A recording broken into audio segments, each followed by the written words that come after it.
Get out of this bank right now! The command exploded into the air like a gunshot, bouncing off the marble walls and polished counters, slicing through the quiet hum of paperwork, the clink of coins, the polite murmur of banking transactions.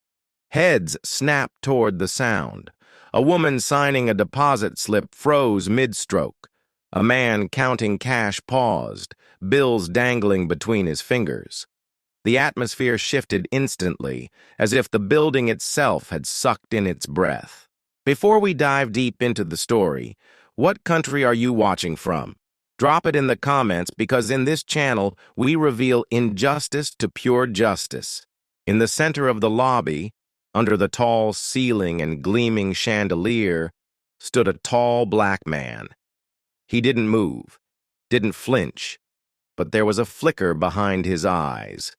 The flicker of someone who recognized the weight of this moment. The tailored charcoal suit he wore caught the light, the white of his shirt crisp, the tie perfectly knotted.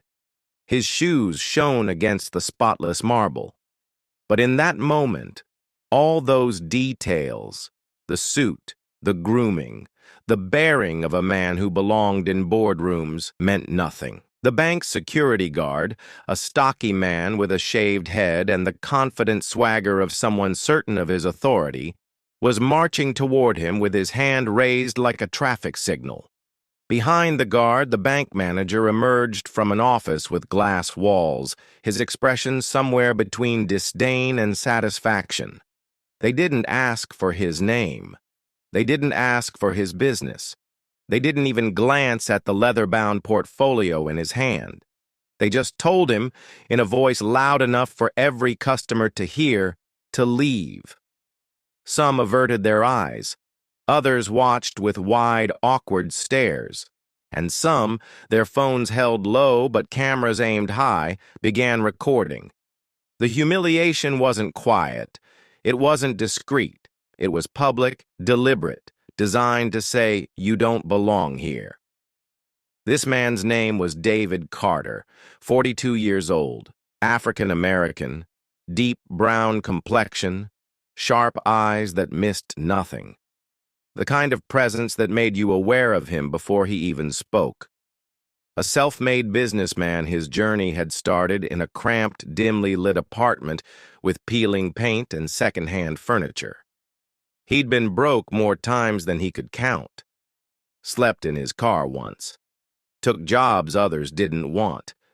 But he'd risen, inch by inch, deal by deal, until his portfolio spanned multiple states and his name carried quiet weight in real estate circles. None of that mattered now. Not in this lobby, not under the cold eyes of people who decided his worth before. He'd said a word. He left without raising his voice, without giving them the satisfaction of seeing his anger spill out. His steps toward the door were slow, deliberate, his back straight. The security guard's glare followed him until the heavy glass door swung shut behind him. Outside, the city was alive, honking cars, impatient pedestrians, street vendors calling out their deals. The smell of hot pretzels and roasted peanuts drifted through the air. But David's focus wasn't on any of it. His mind was replaying every detail. The tone of the guard's voice, the faint smirk on the manager's face, the way the customers had looked at him, some with pity, some with silent agreement. That evening, a friend sent him a link. The incident had made its way online. The video, barely a minute long, showed him standing calmly as the guard pointed toward the exit. It had captions. It had hashtags. It had comments, thousands of them. Some were furious. Some were defensive, and some cut deep in their dismissal. Maybe he did something wrong. Maybe they had a reason. David didn't respond. He didn't post a rant. He didn't go live to explain. He didn't even call the bank to demand an apology. Instead, he opened a folder on his desk. Inside was a property listing he'd been watching for weeks. A high-value commercial building in the city's financial district. A building that housed, among other things, the very bank that had just kicked him out. By dawn, his team was on the move. Calls were made to lawyers. Financial arrangements were shifted into place. His acquisition partners were briefed.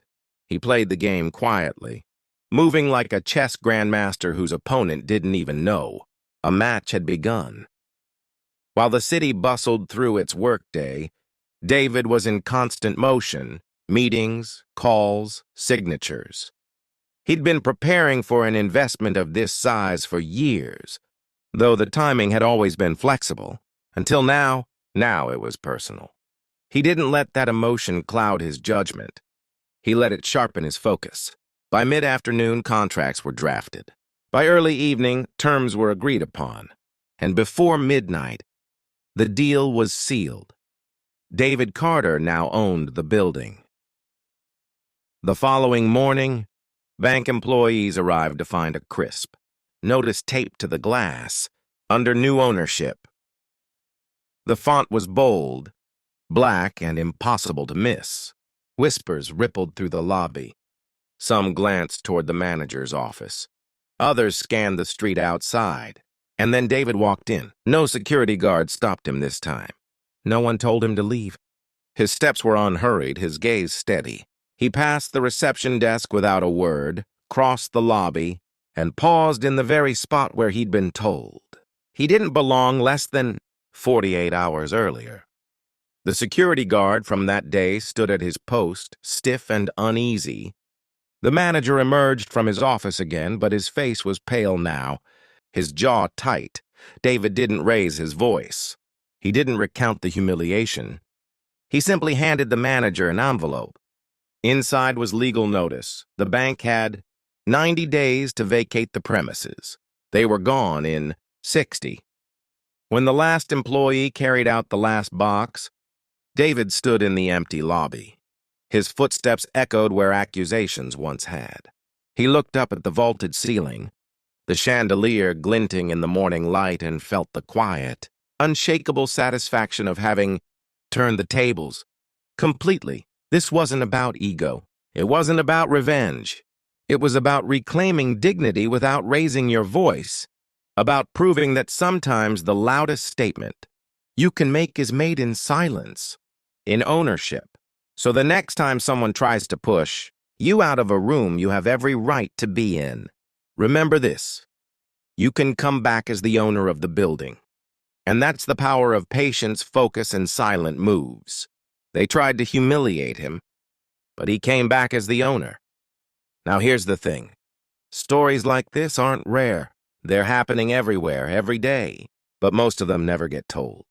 That's why this channel exists, to expose injustice, to inspire change, and to remind you that tables can turn overnight.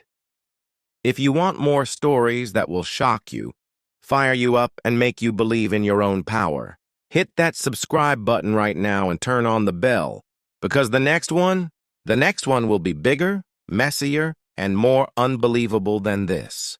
Drop a comment telling me what country you're watching from. I read every single one, and share this with someone who needs to be reminded. They can laugh now, but you might be the one signing their paycheck tomorrow.